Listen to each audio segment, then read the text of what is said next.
Bismillahirrahmanirrahim. Assalamualaikum warahmatullahi wabarakatuh. Innal hamdalillah nahmaduhu wa nasta'inuhu wa nastaghfiruh wa na'udzu billahi min shururi anfusina wa min sayyiati a'malina. Innahu fala mudilla lahu wa may yudlil fala hadiya lahu. Asyhadu an la ilaha illallah wa asyhadu anna Muhammadar Rasulullah. Rabbi shrah li sadri wa yassir li amri wahlul 'uqdatam min lisani yafqahu qawli. Amma ba'du. Al-Mukarram yang kami hormati Bapak Dr. Andes Haji Ahmad Munir Hamid Abdul Munir Hamid MM dari Pontianak, Kalimantan Barat, yang kami hormati pimpinan cabang Muhammadiyah Doro beserta jajarannya, yang kami hormati tuan rumah Bapak Slamet Sugeng, yang kami hormati pimpinan ranting Aisyah Dorjo, serta Bapak dan Saudara para hadirin jamaah pengajian warga Muhammadiyah Dorjo dan Sawangan serta sekitarnya yang kami hormati pula. Pertama-tama marilah kita panjatkan puji syukur kehadirat Allah Subhanahu wa taala, yang mana pada malam hari ini kita bisa dikumpulkan di dalam keadaan sehat walafiat di dalam majlis yang insya Allah dimuliakan oleh Allah. Salawat serta salam senantiasa kita curahkan kepada junjungan kita Nabi besar Muhammad Sallallahu Alaihi Wasallam, yang senantiasa kita nantikan syafaatnya di yaumil akhir nanti. Bapak, Ibu, Saudara yang kami hormati, adapun kami selaku pembawa acara pada malam hari ini akan membacakan tertib acara sebagai berikut. Acara yang pertama yaitu pembukaan. Acara yang kedua pembacaan ayat suci Al-Quran, yang pada kesempatan kali ini nanti akan dibacakan oleh Bapak Tomim. Untuk acara yang ketiga yaitu sambutan. Sambutan akan disampaikan oleh pimpinan cabang Muhammadiyah Doro, yang nanti dalam kesempatan kali ini akan disampaikan oleh yang terhormat Bapak Amsorin. Kemudian acara yang keempat yaitu acara inti atau tausiah, yang nanti akan disampaikan oleh Bapak Dr. Andes Haji Abdul Munir Hamid MM dari Pontianak, Kalimantan Barat.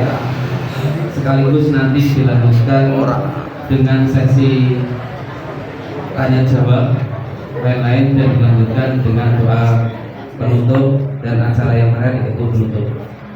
Marilah untuk mengawali acara pada malam hari ini kita bersama-sama membuka acara dengan membaca basmalah.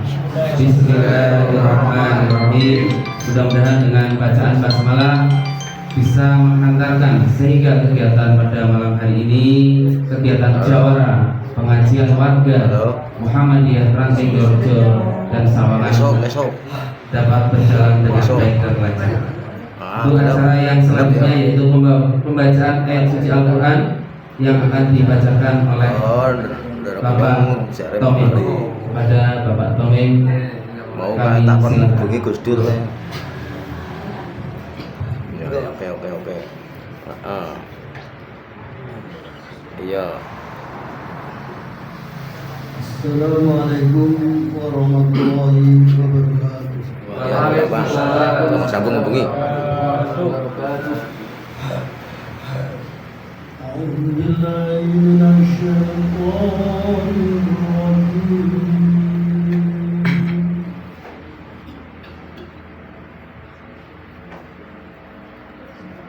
Bismillahirrahmanirrahim.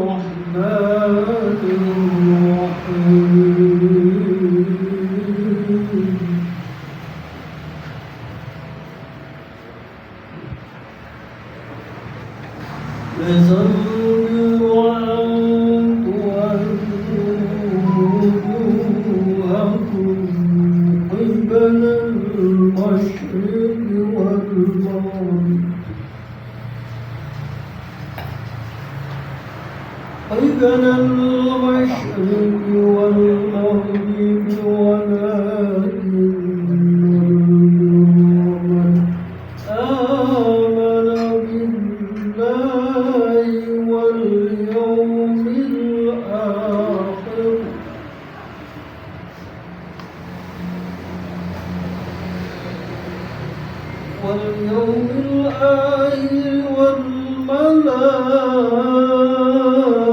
والملائكة والكتاب والنبيين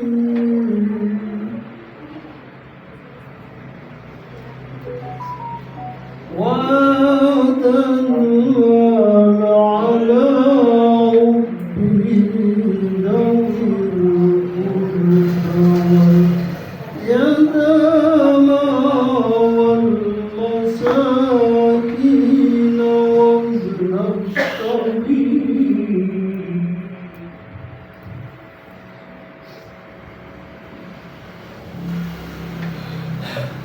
وابن السبيل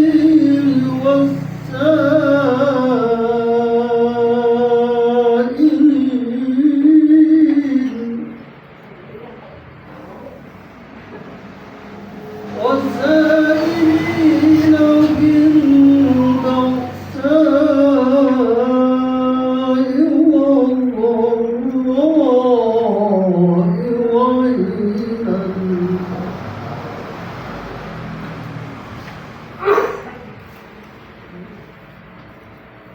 وحين البعث والمساكين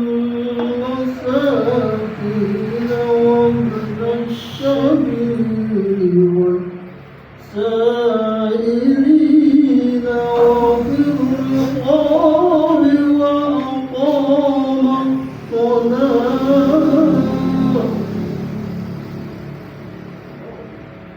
وأقام الصلاة وآتى الزكاة والموفون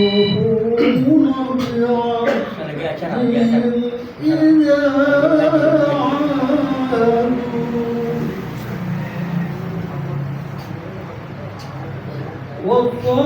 والصابرين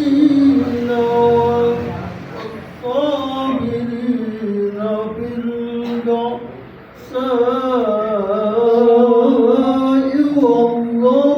والضراء وحين البأس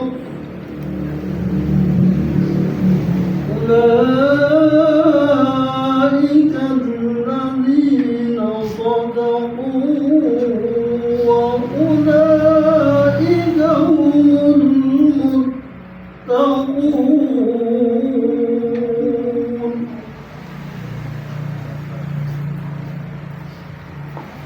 يا أيها الذين آمنوا كتب عليكم القصاص في القتلى الحر بالحر والعبد بالعبد والأنثى بالأنثى فمن أوتي له من أخيه شيء فاتباع بالمعروف وداع إليه بإحسان ذلك توفيق من ربكم ورحمة ومن اعتدى بعد ذلك فله عذاب أليم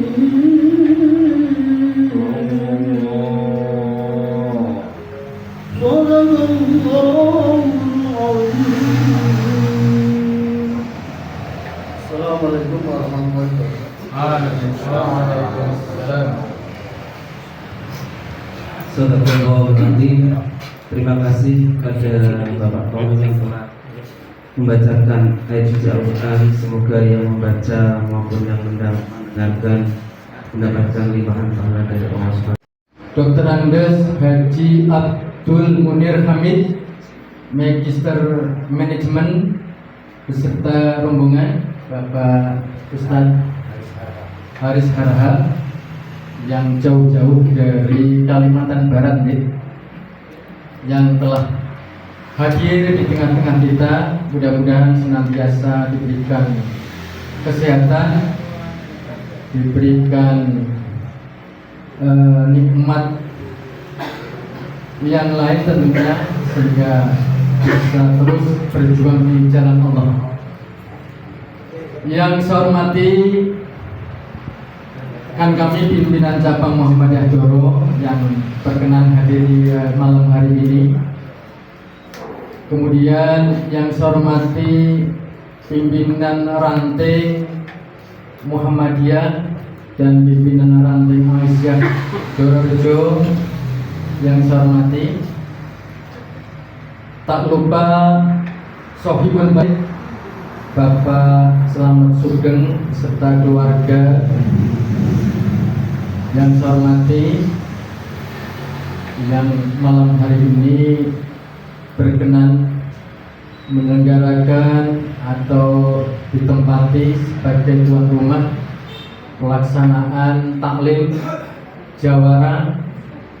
Jawara itu adalah pengajian ranting Dororejo, yang kali ini telah mencapai putaran yang ke berapa ini Pak?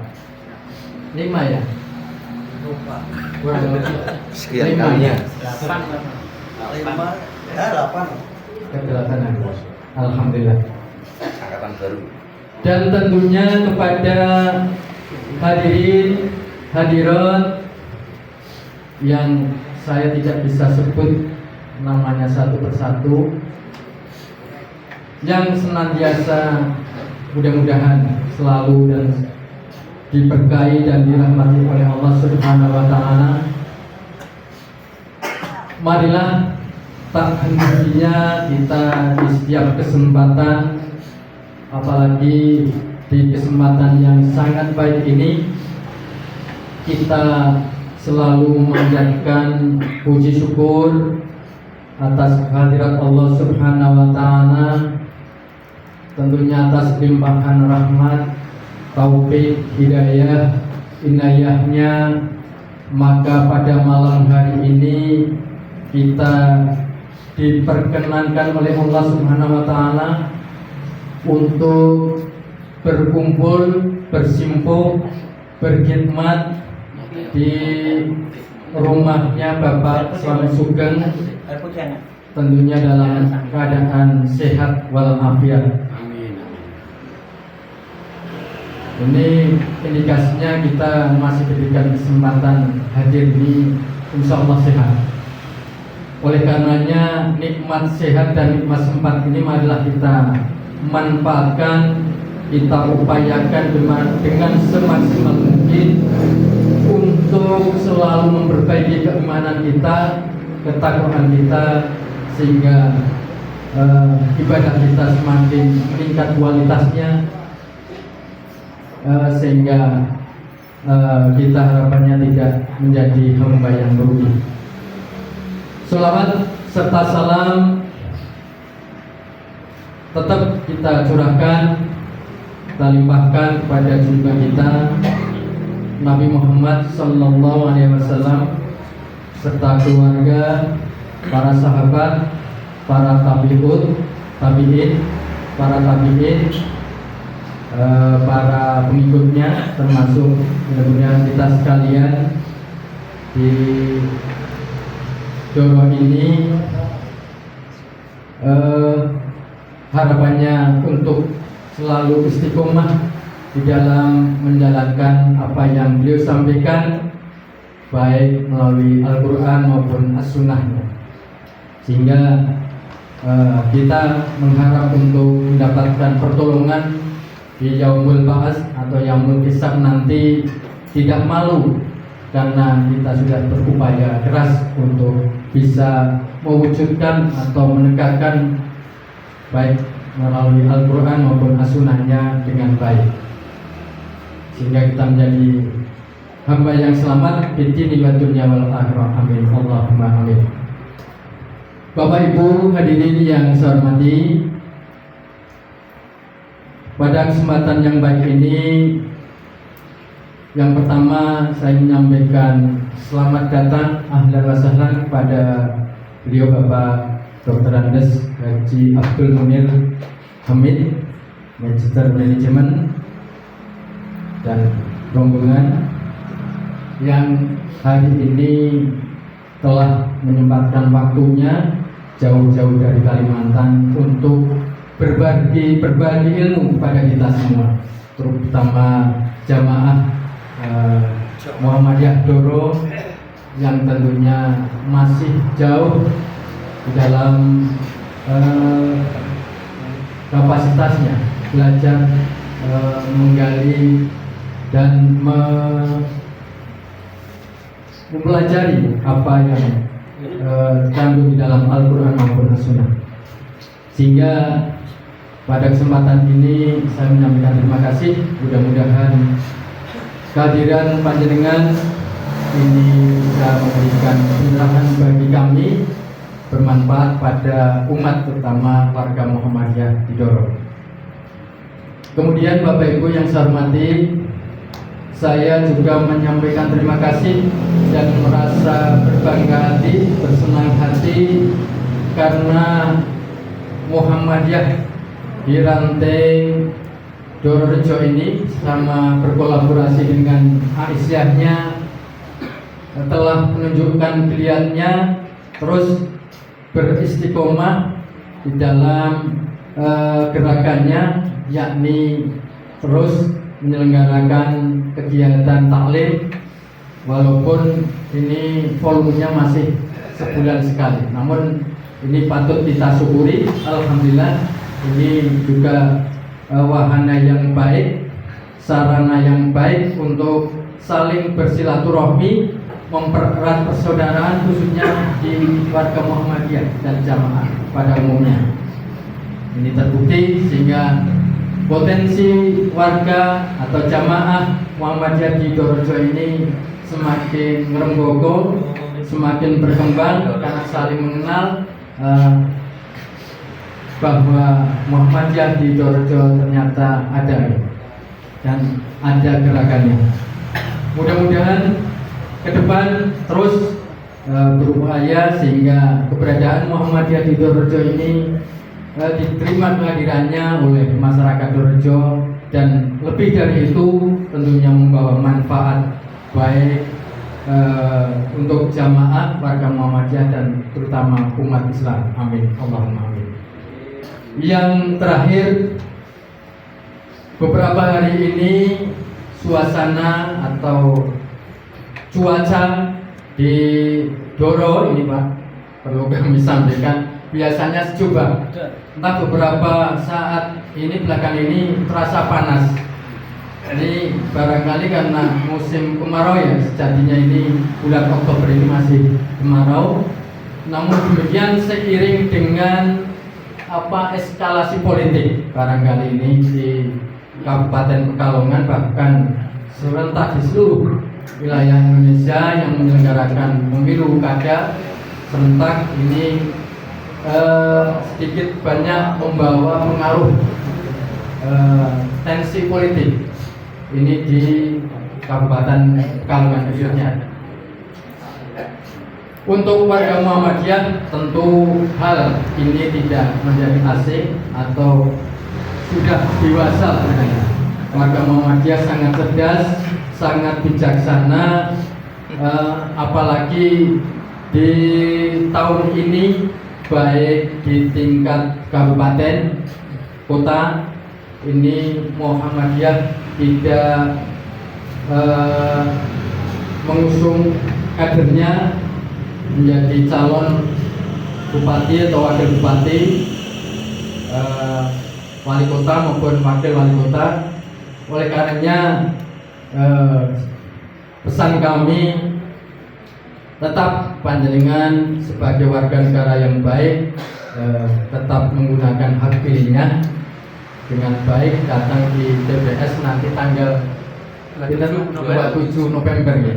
Berarti tinggal beberapa hari lagi kita melaksanakan pemilu kada. monggo panjenengan sesuai dengan hati nurani, pilihan panjenengan yang memang kendaki Muhammadiyah tidak membatasi pilihan panjenengan.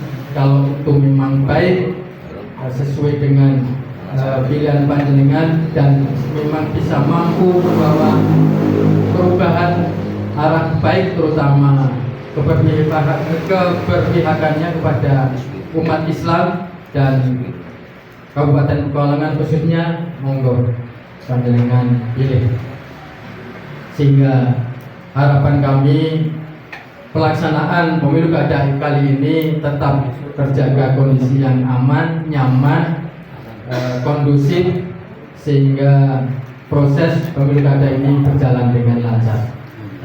Saya kira itu yang bisa kami sampaikan pada kesempatan malam hari ini. Sekali lagi terima kasih atas kesediaan Bapak Dr. Andes Haji Abdul Munir Hamid, Digital Management, yang telah berhadir untuk memberikan pencerahan tausiah kepada kami, dan tentunya terima kasih pula kepada hadirin hadirat jamaah jawara yang hari ini berkesempatan hadir. Mudah-mudahan kehadiran panjenengan semua ini menjadi amal soleh yang menjadikan tawasul kita ketika besok kita menghadap ilahi rabbi. Sekian, kurang lebihnya mohon maaf. Billahi taufiq wal hidayah. Assalamualaikum warahmatullahi wabarakatuh. Terima kasih kami sampaikan pada Bapak Amsori yang telah memberikan sambutan.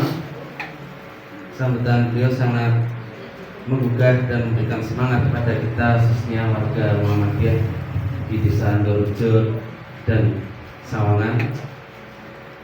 Mudah-mudahan untuk kegiatan ini terus bisa terlaksana. Amin Allahumma amin.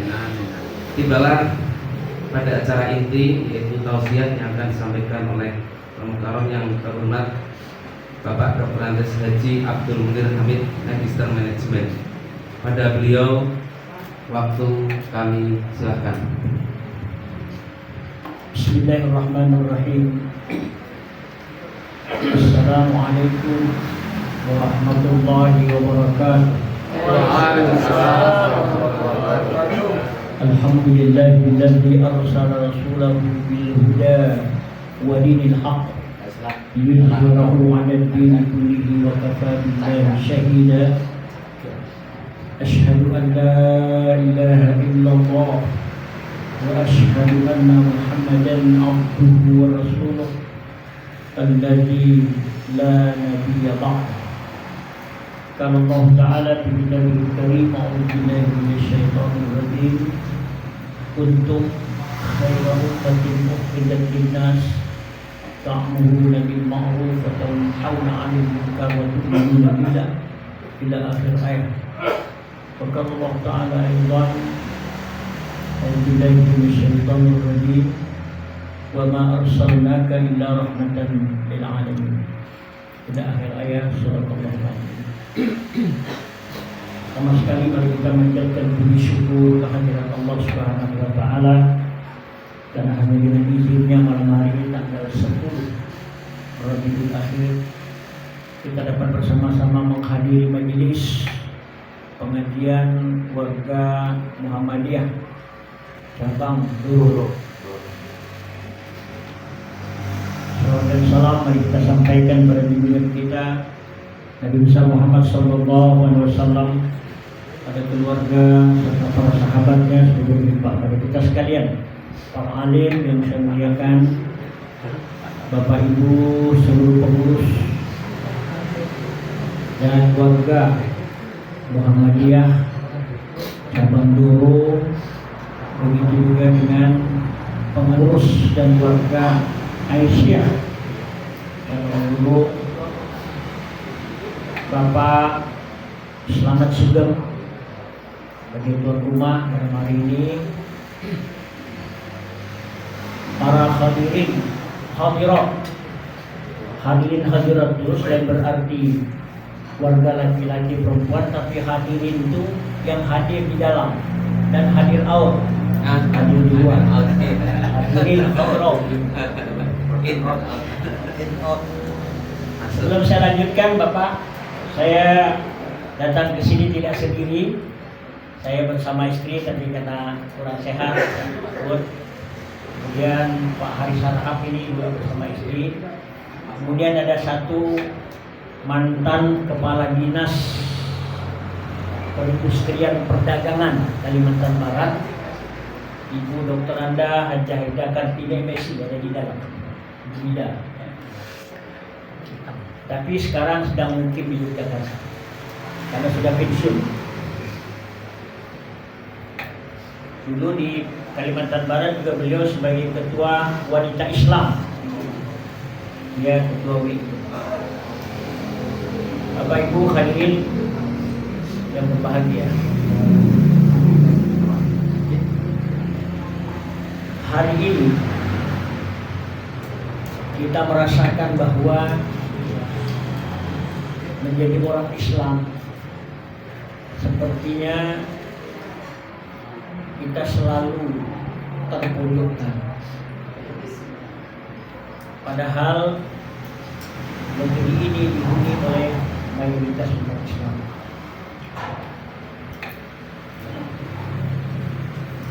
Kita tidak menyalahkan siapa-siapa, tapi mari kita koreksi diri kita masing-masing sebagai umat Islam hari ini. Sudahkah kita memainkan peran kita, melaksanakan tugas kita untuk menyampaikan Islam secara utuh? Tadi pagi saya bilang Islam ini adalah agama dakwah. Dia tidak akan hidup subur tanpa didakwahkan. Hari-hari ini pun orang banyak memperingati Maulid.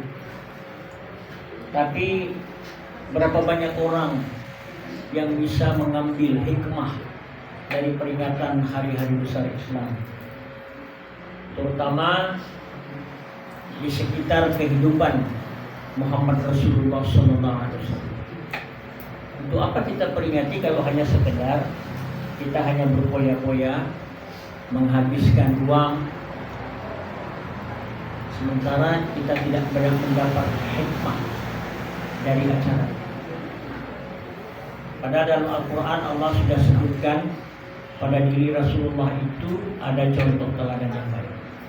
Tadi subuh saya sudah sampaikan, saya tidak ulangi. Kita mau bercontoh kepada Rasulullah itu pertama adalah bercontoh kepada beliau sebagai pengemban risalah dakwah. Saya merasa ini perlu disampaikan di mana-mana. Karena di atas pundak kita hari ini diletakkan tugas untuk menyampaikan dakwah, memperkenalkan Islam secara utuh dan benar. Utuh dan benar. Rasulullah itu berdakwah tidak lebih dari 23 tahun. Sebatang kara disampaikan Islam, diperkenalkan Islam pada komunitas yang tidak pernah mendengar Islam, bahkan membenci Islam sebagai agama baru. Dan dia tidak punya gelar. Banyak orang Islam bangga menyebut Rasulullah itu ummi. 23 tahun saja dakwahnya, tapi sampai hari ini kita kecipratan mendapat hidayah. Bandingkanlah dengan dakwah kita yang sudah berabad-abad dengan jumlah mubaligh-mubaligh yang tidak terhitung, dengan gelar yang panjangnya 1 meter di depan, 1 meter di belakang namanya.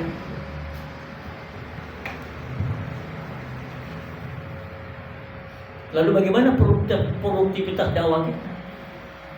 Tidak bernilai apa-apa kalau dibanding dakwah Rasulullah. Nah, itu yang kita mau bercermin. Tadi semua saya sampaikan, Ada kuncinya, itu kunci suksesnya.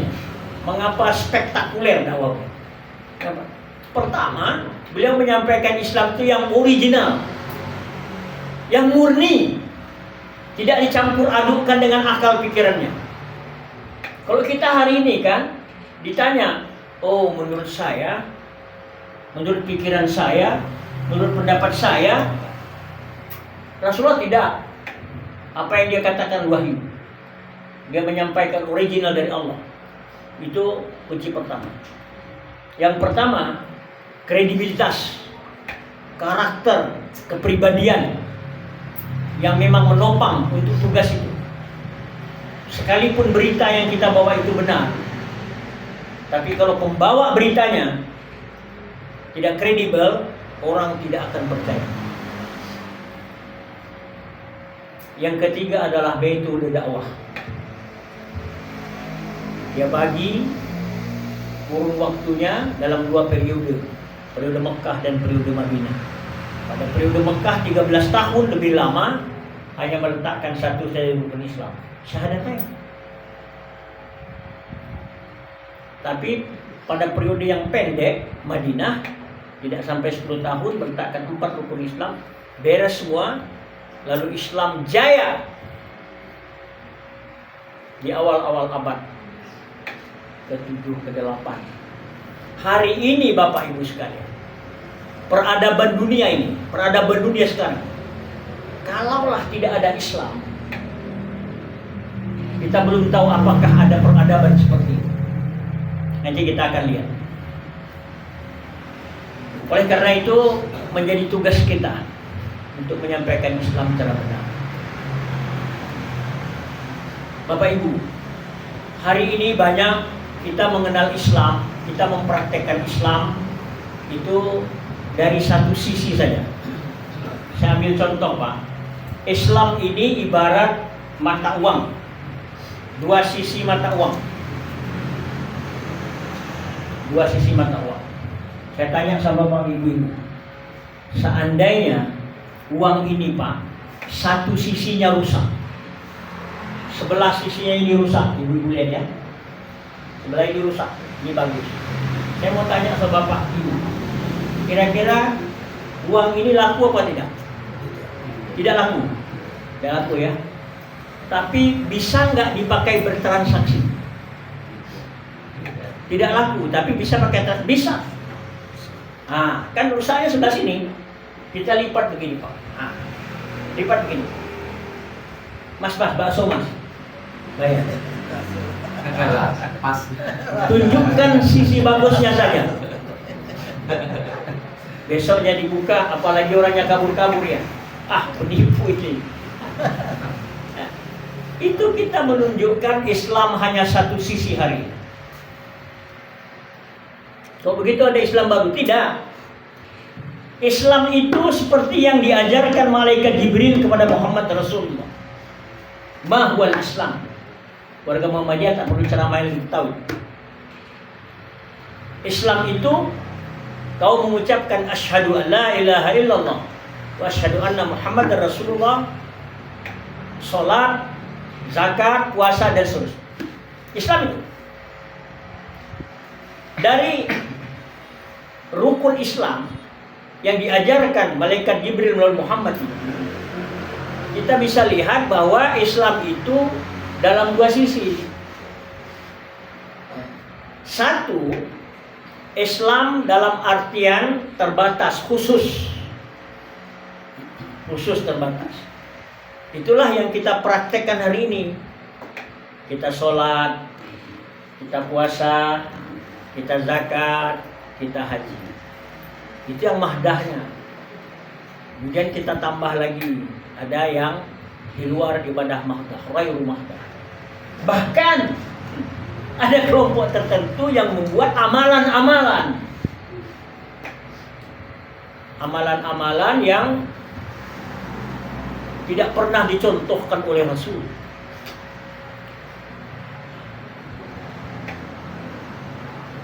Dan kalau itu diajarkan oleh orang-orang dipandang mumpuni, ya setara kiai gitu, itu oleh kelompok tertentu dianggap menjadi wajib.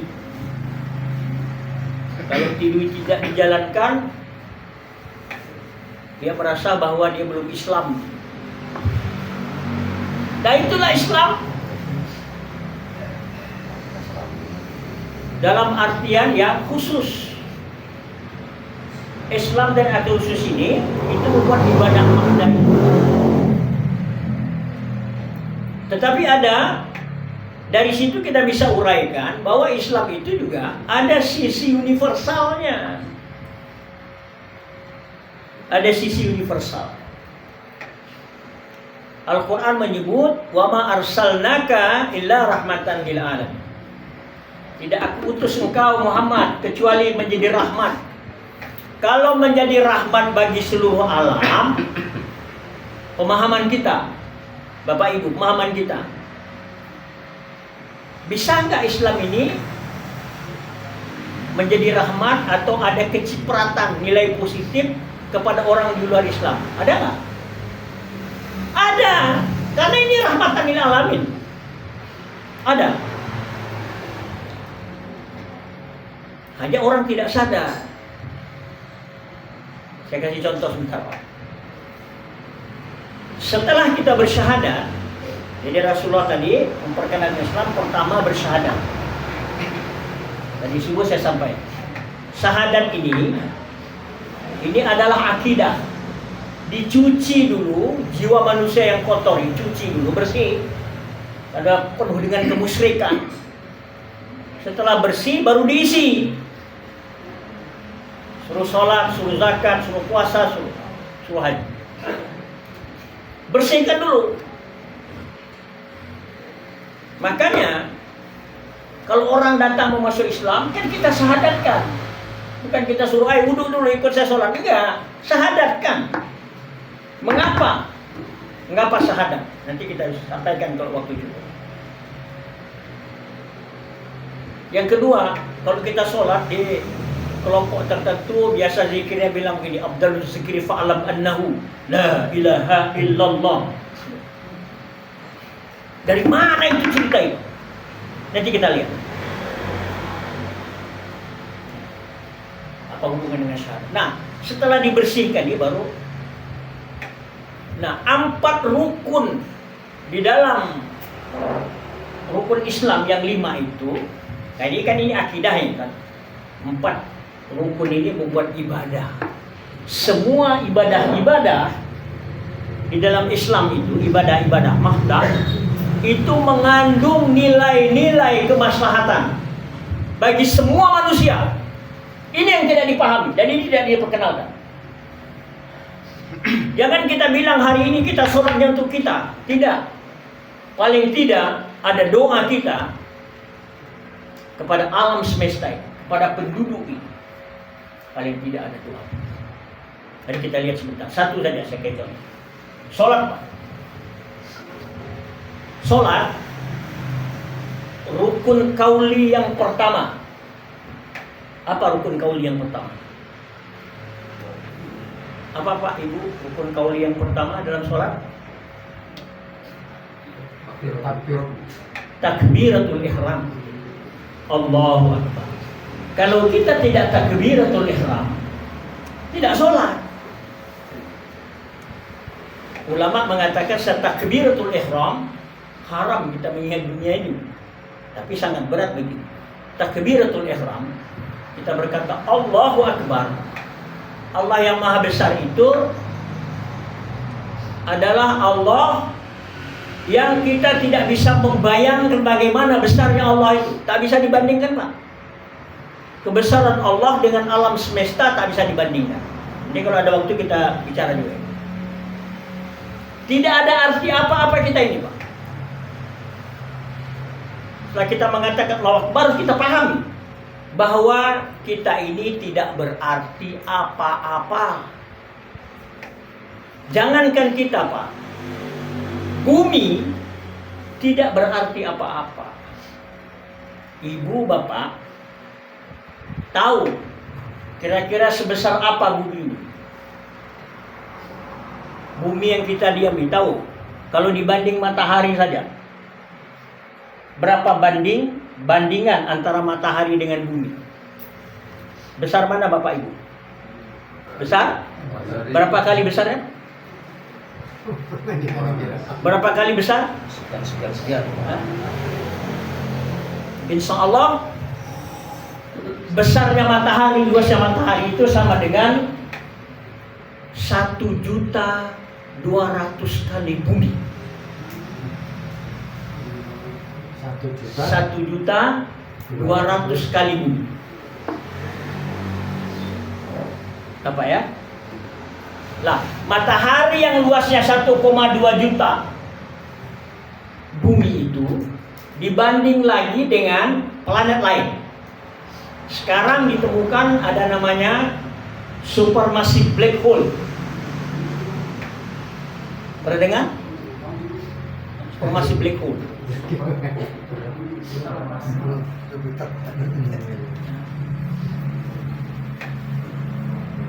Supermassive black hole itu besarnya 1,5 miliar matahari, Pak. Kalau salah nanti buka Google aja. Saya hanya mengatakan begitu besarnya supermassive black hole dibanding matahari.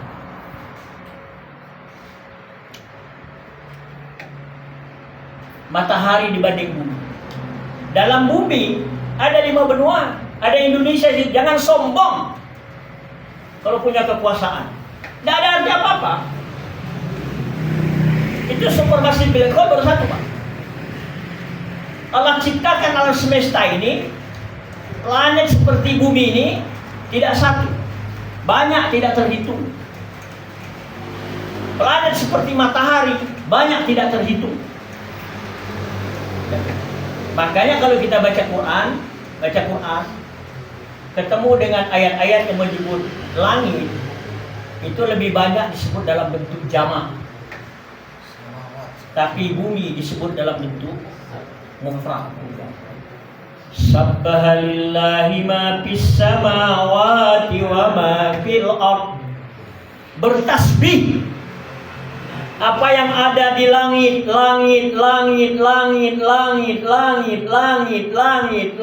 dan bumi. Sudah, saya ingin menggambarkan begitu besar alam semesta ini dan begitu kecil tidak berartinya bumi, tidak berartinya kita dibanding Allah. Itulah yang kita lapaskan. Allahu Akbar.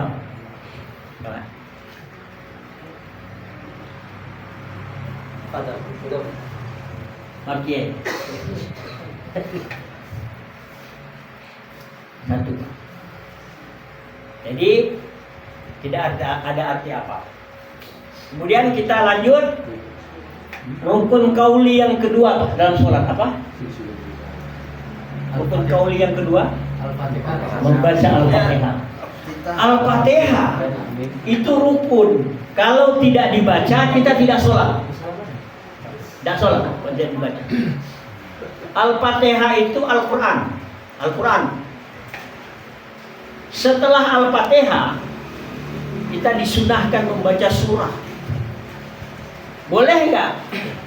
Setelah Fatihah kita baca surah Al-Baqarah 177 seperti bacakan beliau. Boleh nggak? Setelah Al-Fatihah membaca ad-du'a, boleh nggak? Setelah Al-Fatihah baca Al-Kafirun, boleh nggak? Setelah Al-Fatihah tidak baca surah, boleh nggak? Boleh. Ya? Sama-sama Quran. Tapi ini setelah Al-Fatihah pilihan. Lalu apa artinya ini? Apa arti?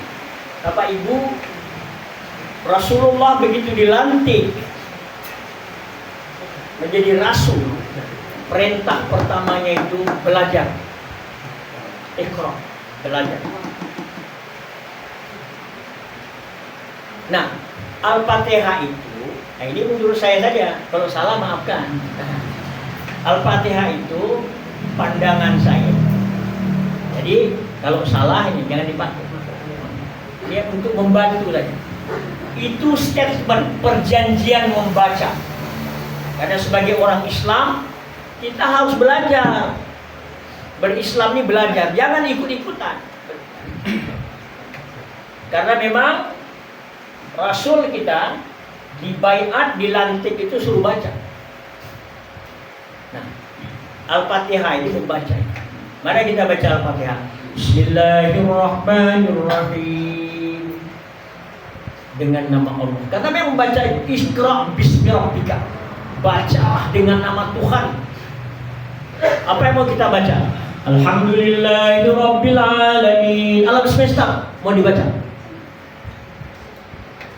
Kita mau baca politik, kita baca hukum, kita baca ekonomi, kita baca pertanian, kita baca kelautan, kita baca perbintangan, baca kedokteran, baca apa saja.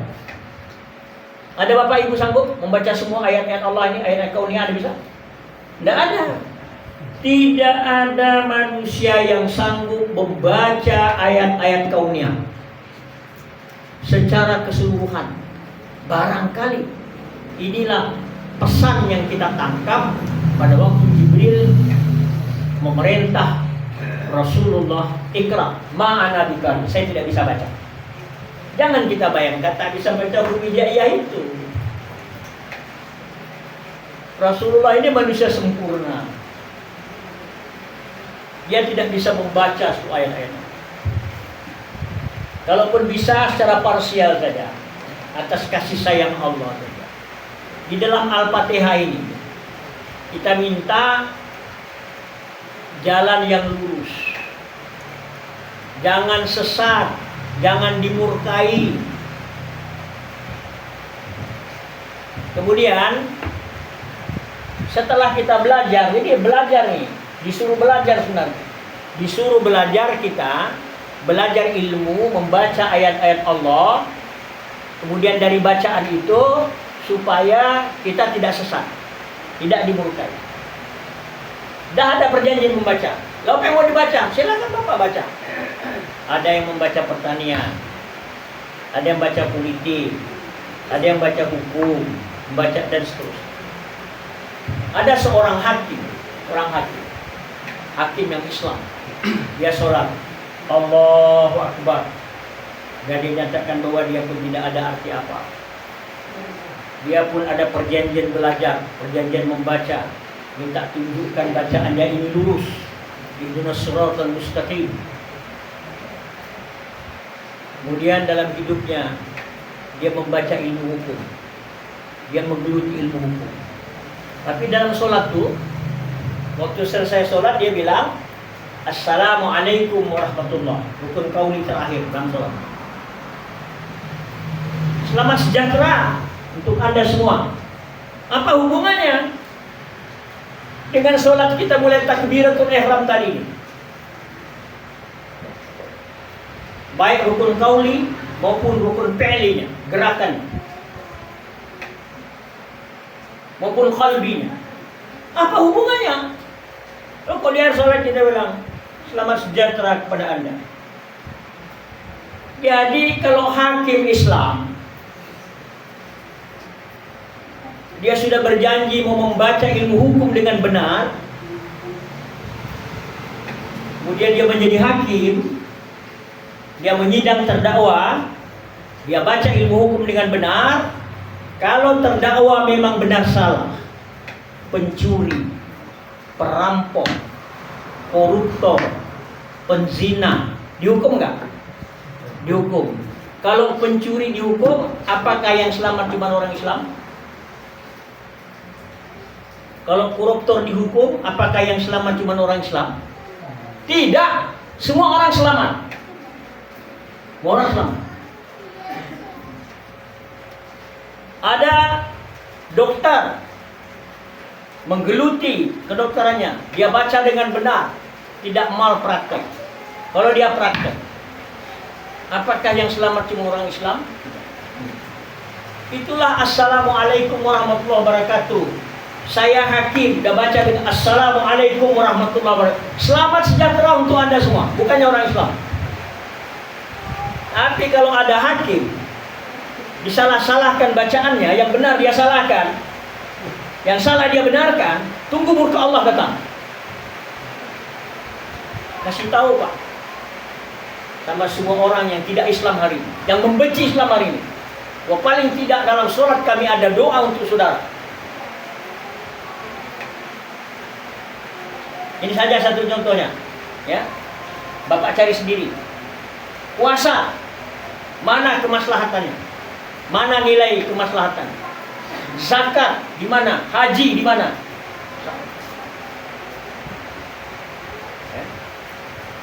Jadi ada nilai kemaslahatan, ada nilai universal. Jadi sholat bukan untuk kita, apalagi kita sholat sendiri saja, paham? Makanya Al-Quran bilang, jadi kalau sholat, sungguhnya ini mencegah perbuatan keji dan munkar. Ya, jadi Islam ini memberikan jawaban, memberikan solusi. Nah, oleh karena itulah, maka Islam ini harus kita sampaikan secara utuh. Bagaimana mau menyampaikan secara utuh? Buka surah Al-Baqarah 208. Ya ayyuhalladzina amanu dukhulu fis-silmi kaffah wa la tattabi'u khutuwatis syaitan innahu lakum aduwwun mubin. Kita dulu masuk secara Islam secara utuh. Alhamdulillah, warga Muhammadiyah Aisyah konsisten untuk belajar memahami Islam secara utuh. Belajar.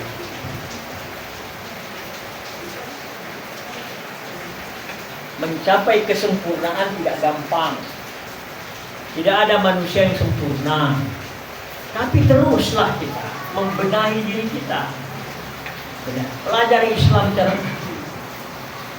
Jangan Islam ikut-ikutan. Kita lihat orang tua kita di kampung kita ibadahnya begini, lalu kita pergi ke tempat orang lain ibadahnya lain, wah ini salah ini. Kita tidak belajar. Kita Islamnya ikut-ikutan saja. Kita bertaklid buta. Nah, yang macam-macam begini mau menyampaikan Islam. Ini yang berbahaya. Makanya kalau ada pengajian-pengajian seperti ini, syukur alhamdulillah, ini terus dihidupkan. Kalau ada pengajian-pengajian seperti begini, jangan satu arah saja. Jadi kalau ada kiainya berikan kajian, bukanlah forum tanya jawab. Karena kita tidak hanya untuk mendengar. Buka forum tanya jawab itu bukan berarti narasumber itu paling hebat, enggak. Narasumber ini kan manusia biasa, penuh dengan kekurangan. Jadi kalau ada narasumber ditanya dia, ya, tanya. Untuk apa? Untuk kita semakin paham. Kalau narasumber tadi menyampaikan salah, ya. Pamannya saya malam hari menyampaikan salah, banyak salah. Bapak ibu bertanya, oh saya sadar, saya punya kesalahan. Kesalahan itu tidak saya ulang tempat lain. Kalau didiamkan saja, saya salah pun bapak ibu diam saja, saya merasa bahwa saya sudah benar. Saya pergi lagi pengajar mengisi lagi. Kesalahan berlarut-larut. Jadi kalau kita mengundang narasumber, dia kasih tausiah, sudah itu ditanya. Tanya itu dua kepentingan, mungkin juga untuk kita lebih mendalami materinya. Yang kedua, juga memberi masukan kepada dia, kalau ada kesalahan, dia membetulkan dan mendalami itu.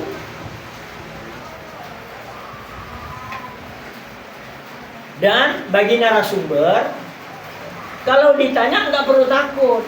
Kalau tidak bisa, jawab saja tidak bisa. Jangan malu. Ada orang bertanya tentang masalah yang kita tidak paham. Kan? Kita bilang, saya tidak mampu menjawab ini. Nggak akan menjatuhkan diri kita, Pak. Kalau kita tidak yakin bahwa jawaban kita itu benar, jangan. Karena menyesatkan. Dipanggil kita tausiah. Ada ibu-ibu tanya, Ustaz, berapa harga terong di pasar? Kita jawab, apa gunanya? Kalau tidak bisa, jadi etika guru, etika dosen, etika kiai, etika mubaligh, etika instruktur, itu tidak harus menjawab semua pertanyaan. Yang dijawab adalah yang memang yakin benar. Pak, saya minta maaf. Saya basah berangkat. Saya pakai sepatu. Sepatu saya basah. Masalah apa Mas Jendro di anak Bentar, Pak ya. Apa yang harus dilakukan?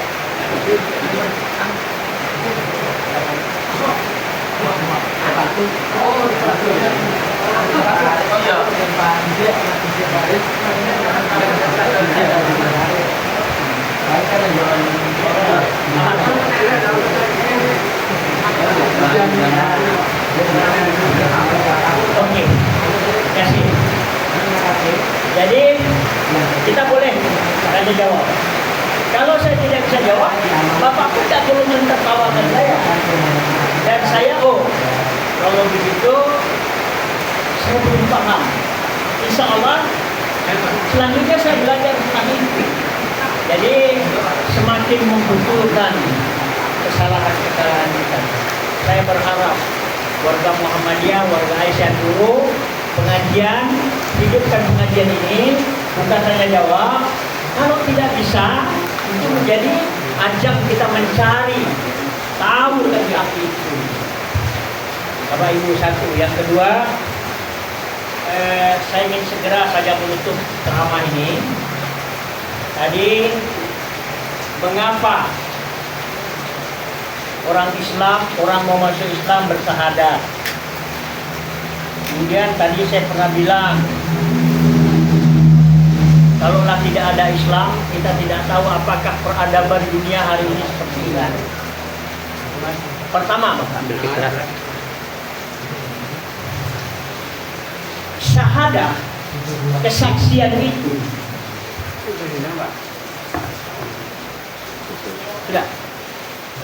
Syahadah, kesaksian itu kapan mulai? Mulai ada syahadah, kesaksian. Kesaksian bahwa Allah itu ada kapan mulai? Kandungan, Pak. Waktu di kandungan. Ya. Dalam kandungan itu. Ya, itu syahadah kita. Secara umum syahadah kapan? Ya, terus akhirnya kalimat itu menjadi asyhadu an la ilaha illallah, asyhadu anna Muhammadar. Sebelumnya kapan? Ada kesaksian, ada syahadah, ada kesaksian. Begitu Allah menciptakan makhluk pertama, itulah syahadah dari itu. Cuman belum secara tekstual. Kan Allah yang ada, Allah. Kemudian begitu Allah menciptakan makhluk pertama. Makhluk pertama itu bukan manusia. Bukan alam semesta, bukan. Ulama mengatakan makhluk pertama itu alam. Kalau tidak salah dalam Bible mengatakan air, makhluk pertama. Tidak usah persoalan lah. Pokoknya ada makhluk. Allah sebagai pencipta, sebagai khalik, lalu menciptakan makhluk. Begitu makhluk diciptakan, sudah ada syahadah, cuma belum secara tekstual. Artinya sudah ada khalik dan sudah ada makhluk. Ya, sudah ada khalik, sudah ada makhluk. Kemudian Allah menciptakanlah makhluk-makhluk lainnya. Kemudian menciptakan alam semesta. Semesta begitu banyak tadinya yang tidak terhitung ini. Ada satu planet yang sangat kecil yang tidak berarti, namanya bumi. Lalu di situ Allah ciptakan makhluk penghuni bumi, lalu diangkat menjadi khalifah. angkat menjadi khalifah untuk mengatur bumi. Allah karena kasih sayangnya, karena semua makhluk ini nanti kembali kepadanya, inna lillahi wa inna ilaihi raji'un,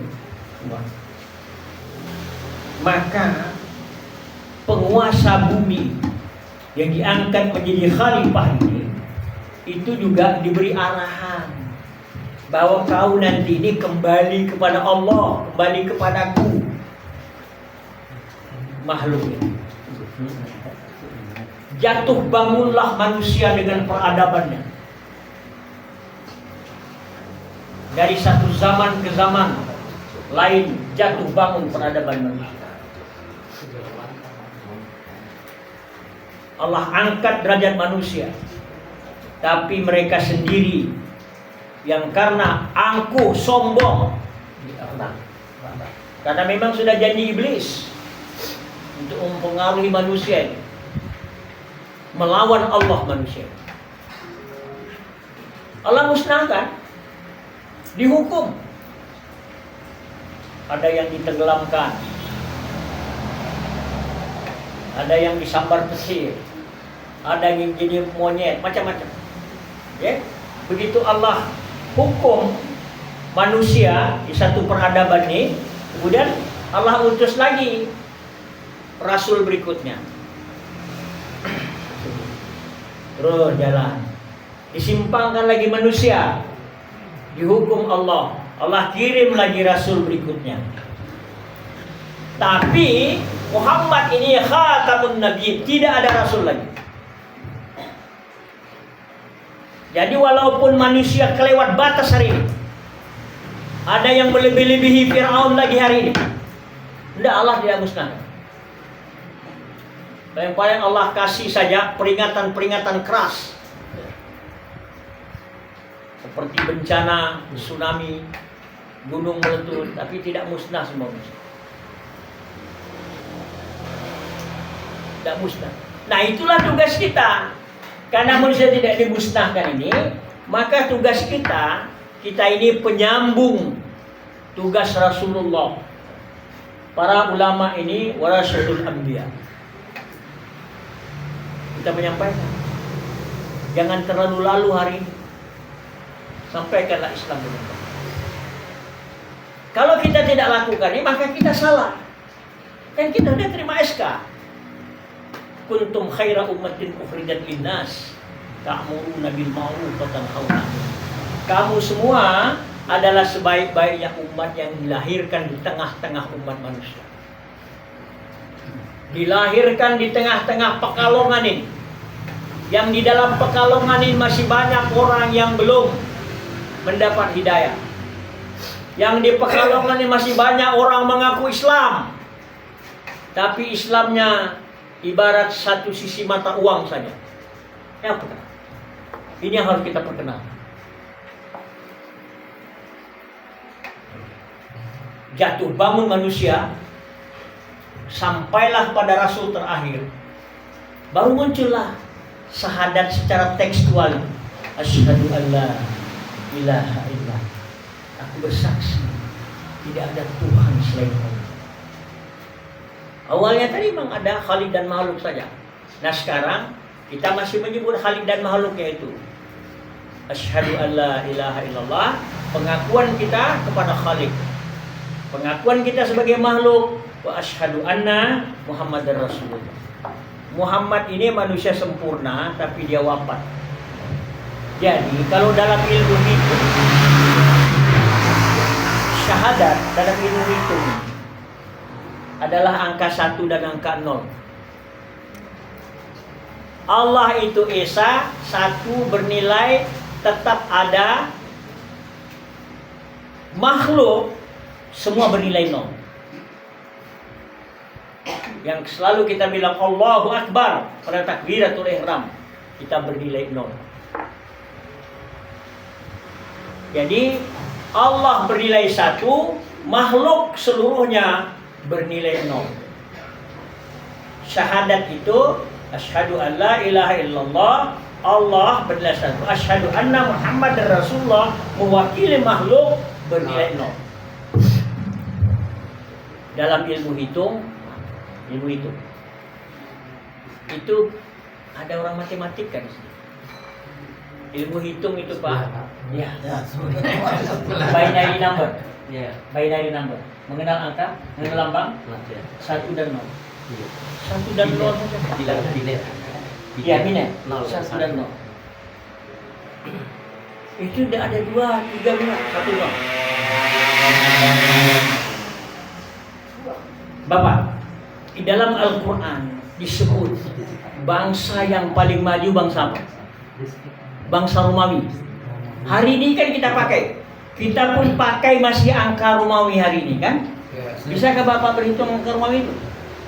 Menambah, mengurang, mengali, membagi pakai angka Romawi bisa? Ada angka 0 ya? Enggak ada. Enggak ada. Nah, itu disebut bangsa maju. Lalu kapan orang bisa berhitung, Pak? Orang bisa berhitung tuh setelah Allah melahirkan, bukan ya salah ya, Allah ya, itu ada manusia dengan kekuasaan lahir, anak manusia namanya Al-Khawarizmi. Nah, dengar ya, Al-Khawarizmi ini lahir tahun 780, wafat tahun 850. Al-Khawarizmi inilah yang menemukan angka 0. Romawi tidak ada angka 0. Al-Khawarizmi menemukan angka 0. Sejak saat itulah baru orang pandai berhitung. Baru kita bisa menambah, mengali, mengurang, membagi. Karena sudah angka 0, angka Arab. Banyak orang menyebut juga angka India, terserah lah. Al-Khawarizmi penemu angka 0. Dia wafat tahun 850.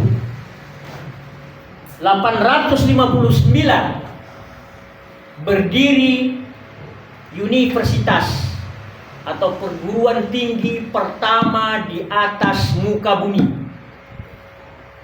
Ada Bapak Ibu tahu perguruan tinggi apa yang pertama di atas muka bumi? Nggak apa-apa Pak, salah aja nggak apa-apa juga. Ya? Jawab Pak. Ibu-ibu ada? Universitas pertama di atas muka bumi Pak, namanya Universitas Al-Khawariyun di kota Fes, Maroko. Ya, Khawariyun di kota Fes, Maroko. Berdiri kapan? Tahun 859. 9 tahun setelah wafat Al-Khawarizmi. Siapa pendirinya? Syahidah Fatimah, seorang perempuan. Tahun 859 sudah ada perguruan tinggi Islam.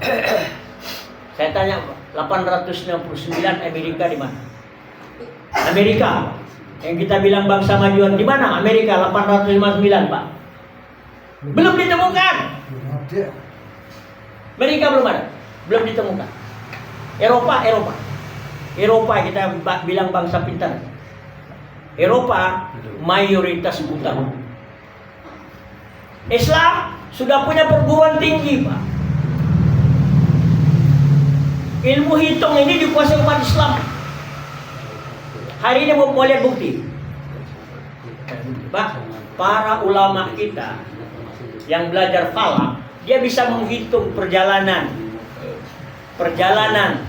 planet-planet itu, terutama planet 3 planet yang dekat. Satu bumi kita diami, kedua bulan, dan satu lagi matahari.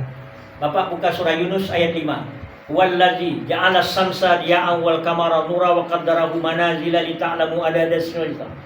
Itu dasar ilmu hisab.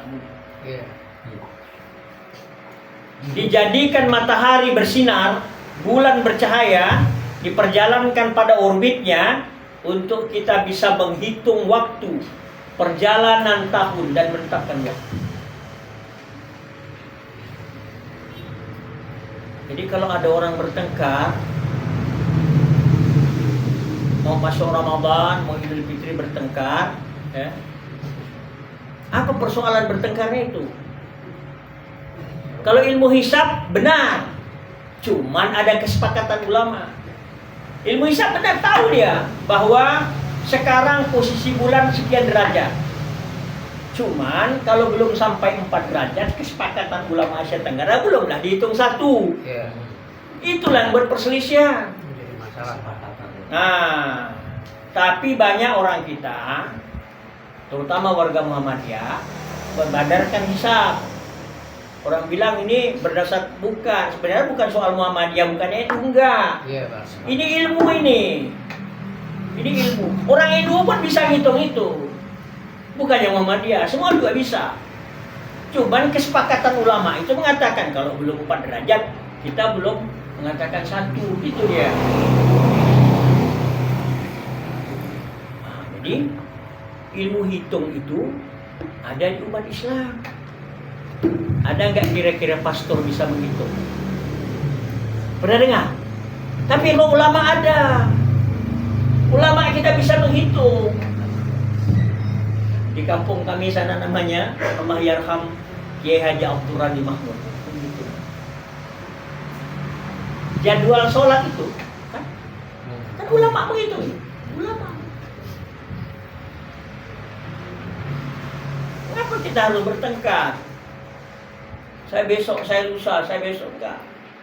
Kita lihatlah bulan, pergi ngabis-ngabiskan uang, pergi ke Tanjung Kodok, pergi ke mana? Mohon maaf ya kalau ada orang depan. Itu. Kalau mau pakai begitu tiap hari Pak. Zuhur belum hendak kita keluar dulu ya. Harusnya tiap waktu ya Pak. Ya tiap waktu keluarlah pergi Tanjung Kodok sana lihat. Tidak menuntut. Ya. Ya zaman Rasul karena belum pandai membaca dan berhitung. Kan Al-Abarsimi lahir tahun 740. Zaman Rasul belum pandai membaca berhitung, ya melihat. Oh, kalau matahari ini masuk waktu zuhur. Kan begitu Jibril mengajarkan. Ya. Oh, nanti bayang-bayang, oh ini asar. Oh, nanti sapak merah. Begitu. Melihat itu dengan kuliah. Belum dihitung Mang, karena waktu itu belum dikenal ilmu hitung. Setelah dikenal ilmu hitung, Al-Quran ada orang Pak mengharamkan ilmu hisab. Gimana? Islam macam apa? Ini Al-Quran. Nah itu dia yang Islamnya ikut-ikutan itu. Islam yang sebelah saja dengan mata uang. Pelajari Islam. Jadi begitu. Baik syahadat maupun soal peradaban. Pak, saya itu bukan sekolah agama Pak. Saya ini sekolah STM sama dengan Pak Tijan. Pak Tijan itu jurusannya mesin dia. Saya jurusan listrik. Di rumah Bapak itu apa? Stop kontak namanya. Ada berapa lubangnya? Dua. Ada 2. Ada yang 3, ada yang 2. 3 itu satu arde Pak. Tapi prinsip dasarnya dia 2. Apa itu Pak? Yang satu lubangnya apa satu apa? Min sama plus. Oh enggak. Kalau min sama plus saya tanya Bapak mana min mana plus. 0 sama 1. Jadi ini arus bolak-balik Pak. Ya. Nah, saya membaca ilmu saya ini. Arus bolak-balik. Arus bolak-balik itu dalam 1 detik dia berganti-ganti 50 kali. Jadi ini lubangnya 2.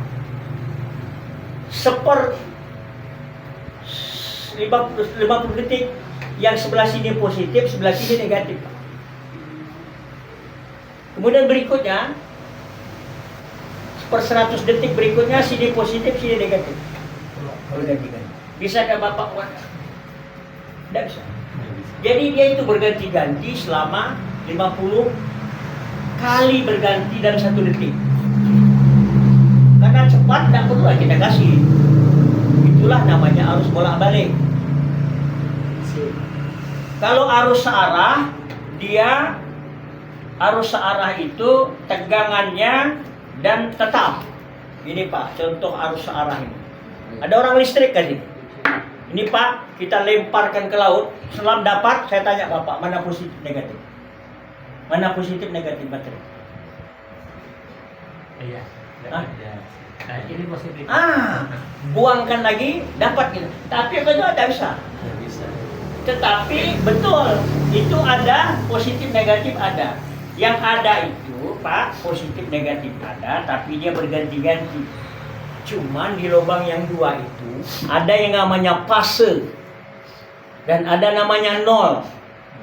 Ya, kalau lubang yang satu masukkan tesped, nyala dia, itu pas namanya. Fase itu satu. Masukkan lagi lubang satu, tidak ada, itu nol. Jadi ini 1 dan 0. Mana Bapak mau tekan kalkulator, tekan 3? Enggak. Itu nekannya ada 1. Tadi kata beliau ada binary. Tidak. Binary number itu kalau nilainya 0 bagaimana lambangnya? 0. Kalau nilainya 1, 1. Kalau nilainya 2 bagaimana? 1, 0. Kalau nilainya 2, 1, 0. Nilainya 3, 1, 1. Nilainya 4, 1, 0. Listrik hanya bisa ada dan tidak ada, Pak. Ada dan tidak ada. Bisa menghidupkan kipas angin, bisa menyalakan komputer dan segala, bisa menghidupkan kulkas. Ada dan tidak ada saja. Itulah dia kalimat syahadat itu, Pak. Ini semua ini adalah ayat-ayat Allah itu. Ayat-ayat. Saya belajar banyak ilmu saya tentang itu, makanya saya paham tentang Islam. Tapi tidaklah sepemahaman Bapak. Saya tidak ada arti apa-apa. Kesini kan cuma tukar pikiran. Malah saya ingin menimba ilmu dari Pak Kiai. Okay? Ini cuma sharing saja. Ya. Jadi itulah dia nilai 1 dan 0 itu. Allah tetap bernilai 1 Esa. Jangan kita bilang 2, 3 lebih bagus dari 1. Enggak lah. Mengapa Allah kita bilang Ahad, Esa? Tapi kok ada orang mengatakan ada Tuhannya 2, 3 suka tinggal.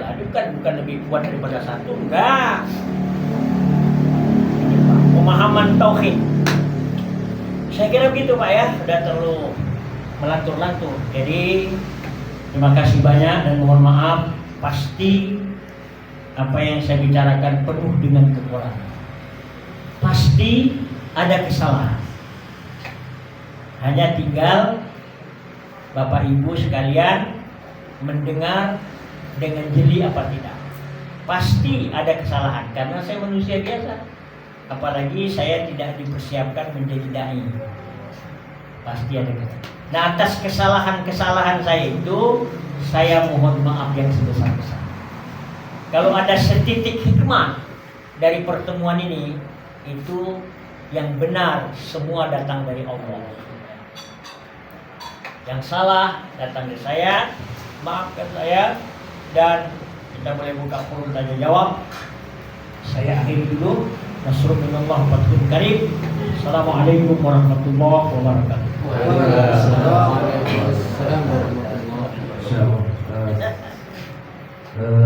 Demikian tadi yang disampaikan oleh Bapak Dr.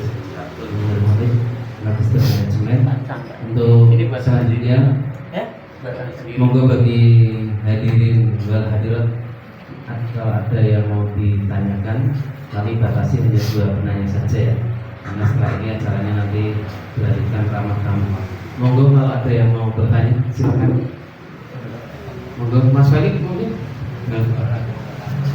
Kalau tidak ada yang mau bertanya, saya mau tanya. Aku tanya juga. Dengan Mas. Tapi janji ya, kalau saya tak jawab, saya tak jawab. Ini Pak Kiai, terkait dengan konsep tadi yang disampaikan bahwa Islam itu rahmatan lil alamin ya. Terkait dengan konsep itu, kira-kira saya ingin bertanya terkait dengan konsep Islam rahmatan lil alamin. Kira-kira bagaimana penerapannya ketika kita berada di lingkungan yang berbeda, sedangkan kita mungkin berawal dari satu keyakinan yang sudah kita yakini, kemudian kita masuk pada lingkungan yang berbeda, bagaimana kita menjalankan Islam dengan konsep Islam rahmatan lil alamin dengan menghadapi situasi lingkungan yang berbeda. Itu Pak. Oke, matur nuwun. Tanya saja. Satu dua langsung dua Pak. Langsung ya, monggo. Assalamualaikum warahmatullahi wabarakatuh. Terima kasih. Saya hanya ingin bertanya, mengapa Islam dikatakan bahwa Islam ya'lu wa la yu'la alaih? Contoh-contohnya atau pembedanya gimana Pak ya? Terus yang kedua, tadi kan dikatakan bahwa zaman sekarang Allah tidak memberikan azab kepada manusia, walaupun manusia itu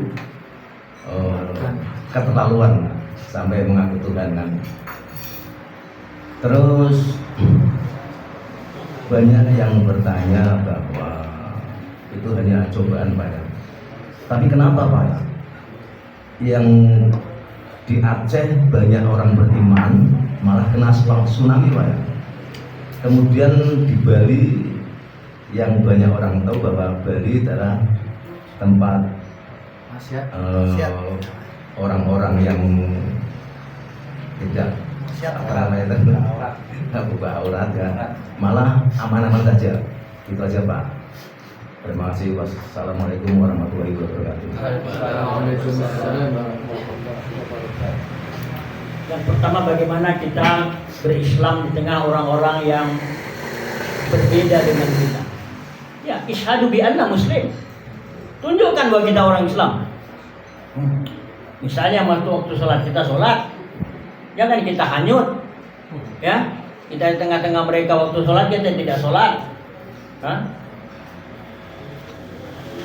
Waktu puasa, kita tengah-tengah mereka kita bilang toleransi, kita tidak berpuasa. Tidak, tunjukkan isyhadu bi anna muslim. Dan tidak perlu kita paksa dia, aku puasa, kau jangan makan dan dosa.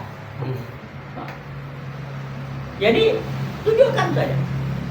Dan tunjukkan sikap kita saja. Sebagaimana Islam mengajarkan kita.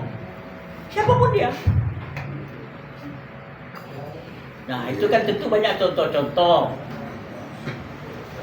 yang ditunjukkan oleh Rasulullah.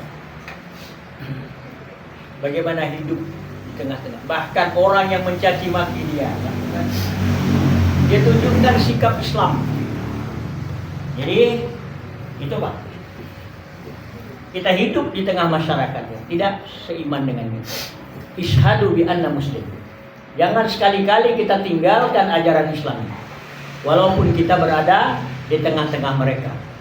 Masa waktu sholat kita sholat, puasa kita berpuasa, dan kita boleh menyampaikan Pak. Jadi Islam ini sampaikan kenalkan kepada mereka. Bukan memaksa, enggak, menyampaikan, mengenalkan. Soal dia mendapat hidayah atau tidak, bukan urusan kita. Yang penting kita menyampaikan dan tidak memaksa. Tidak boleh memaksa orang yang sudah punya keyakinan, tidak boleh. Kita sampaikan Islam sama dia. Dia mau terima, mau tidak masalah. Nah, cara menyampaikan juga lemah lembut. Oh, nanti kupukul ya kalau tidak mau Islam. Tidak boleh. Sampaikan. Yang kita rayu dia, boikot Islam nanti saya kasih Indomie, kau kasih tidak boleh. Tunjukkan bahwa saya adalah seorang Muslim. Yang kedua, Islam ya'lu wa la yu'la. Ini memang benar. Ya. Islam itu tinggi, tidak ada yang melebihi Islamnya. Tapi bukan berarti lalu di Pekalongan kita lebih tinggi, tidak. Kalau kita tidak menerapkan ajaran Islam dengan enggak. Tapi kalau semua orang Pekalongan yang Islam melaksanakan ajaran Islam dengan utuh, walau anna ahlal qura amanu wattaqau la fatahna alaihim barakatim minas sama, itu secara umum. Kalau semua penduduk negeri beriman, kalau hanya spot-spot penduduk negeri, mengapa di Aceh Allah azab Mengapa di Bali tidak? Itu saya tidak bisa jawab, Pak. Itu Allah punya. Barang kita harus belajar dari situ. Di mana hikmahnya? Mana hikmah? Kalau penduduk negeri itu beriman benar semua, insya Allah, janji Allah, Pak. Lalu mengapa di Aceh kok bisa diazab? Yang saya bilang tadi, Pak, hari ini setelah Rasul itu manusia tidak dimusnahkan semua, diazab ya, tapi tenggelamkan seperti umat Nuh. Ya. Jadi mengapa? Itu perlu kita. Saya pernah tugas di Aceh, Pak. Apa ya? Ya mungkin banyak kita tutup mata, tidak memperkenalkan Islam. Ya yang lain itu itu istidrak. Istidrak, biarkan saja. Insya Allah kita mendoakan mudah-mudahan saudara-saudara kita menjadi korban di Aceh dan di mana-mana saja. Mudah-mudahan kembali kepada Allah, ditempatkan Allah pada tempat yang layak. Dan semua ini menjadi pelajaran bagi kita. Jadi soal mengapa Allah jatuhkan di sini musibah, di sini tidak, itu saya tidak bisa jawab. Ya. Tak bisa dikarang-karang, ya. Itu Allah. Tinggal kita saja mencari hikmah di balik itu. Nah, barangkali itu, Pak. Terima kasih. Kalau ada yang mau menambahkan boleh. Ya, Pak. Iya. Menambahkan. Terima kasih, Pak. Pakai dulu. Rasa. Bapak tadi mengatakan makhluk pertama bukan manusia. Nah, sekarang banyak orang memahami, orang mengatakan bahwa makhluk pertama adalah manusia pertama adalah Adam. Apakah benar menurut Bapak? Mohon penjelasan. Ya. Saya mengatakan makhluk, Pak, bukan manusia. Iya, makanya saya Kalau manusia kan makhluk. Manusia pertama banyak diyakini Adam. Walaupun antropolog mengatakan bahwa sebelum Nabi Adam itu ada. Iya. Ada ditemukan fosil purba. Betul. Kemudian malaikat pun pernah bilang kepada Allah, mengapa mau diciptakan lagi manusia yang kerjanya menumpahkan darah? Iya, betul. Artinya pernah ada makhluk sejenis manusia sebelum Adam alaihissalam. Betul. Kita meyakini pada kurun waktu manusia ini adalah kurun waktunya Adam alaihissalam. Dia yang kita akui sebagai bapak manusia, manusia pertama. Jadi yang saya bilang makhluk, kalau soal makhluk itu bukan manusia, Pak. Jadi makhluk itu adalah selain Allah. Jadi makhluk pertama yang diciptakan Allah bukan manusia, tetapi manusia pertama yang diciptakan, yang kita yakini adalah Adam alaihissalam. Apakah ada makhluk lain sebelum Adam? Ya mungkin saja ada karena antropolog begitu, dan malaikat pernah bilang kau ciptakan lagi makhluk yang kerjanya menumpahkan darah di permukaan bumi. Ya, artinya ada makhluk sebelum Adam itu. Cuman apakah namanya manusia atau apa nggak tahu kita. Ya. Mengapa kau akan ciptakan lagi makhluk yang kerjanya menumpahkan darah, sedangkan kami ini selalu bertasbih kepadamu? Kan? Gitu, Pak, ya? Iya. Kasih. Baik. Ibu-ibu ada nggak ada ibu-ibu? Silahkan bagi Bapak diri bisa menikmati hidangan yang sudah ada. Monggo. Maaf, Ustaz.